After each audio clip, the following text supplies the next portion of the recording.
တရေတကောင်အားခမရကိုကောင်မလေးရအောင်ကူညီပေးနိုင်မယ်ဆိုရင်ယုံတာတခါတလေကြရင်ခမရတို့မမြင်ရတဲ့အရာတွေကခမရတို့အနားမှာအမြဲတမ်းရှိနေတတ်ပါတယ်အထူးသဖြင့်မကျွတ်မလွတ်နိုင်တဲ့ကိစ္စတစ်ခုကိုအပြည့်အသက်ကိုကြံနေတဲ့ဝိညာဉ်နေဆိုရင်ပေါ့ဒါပေမဲ့အဲ့ဒီလျှို့ဝှက်စမ်းကြဲဝိညာဉ်ကရဲလောကတွေကိုခြေလန်းစတင်ကားစားဘာမှရေးရရမသိသေးတဲ့လူတစ်ကလေးစင်းစီကိုမှရွေးပြီးတော့ရောက်ရှိလာခဲ့တယ်ဆိုရင်ရော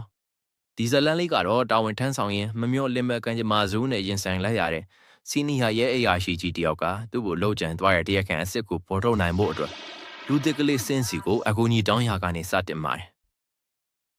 ကိုပါအီချင်းနဲ့တောင်အနိုင်နိုင်ဖြစ်နေတဲ့စင်တရားအခုတော့ဝိညာဉ်ကြီးအကူကြီးတွေနဲ့အမှုလိုက်ရပါတော့တယ်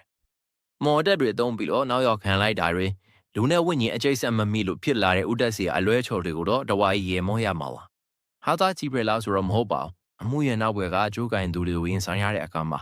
ဝိညာဉ်ကလူကိုဝင်ပူးပြီးတော့တိုက်ခိုက်တဲ့ပြားခွက်တွေ69နှစ်တည်းရဲ့ဟောက်ကောင်အရှင်ငွေသက်ကိုအပြည့်အဝပေးစွမ်းနိုင်မှာပါလူတစ်ကလေးစင်းတယောက်ဒီအရှုပ်ထွေးတွေတဲကနေတရားခံစိတ်ကိုဖော်ထုတ်ပေးနိုင်မလားဆိုတာကတော့ရဲစရာလည်းကောင်းသလိုအရှင်ပြားခွက်တွေလည်းမိုက်တဲ့ဒီဇက်ကားထဲမှာအဆုံးထိကြည့်ရှုလိုက်ပါအောင်ဗျာနောက်ထပ်ဘယ်လိုဇက်ကားကောင်းတွေတက်ဆက်ပေးရမလဲဆိုတာကိုလည်းကွန်မန့်မှာရေးသက်ပေးကြပါဦး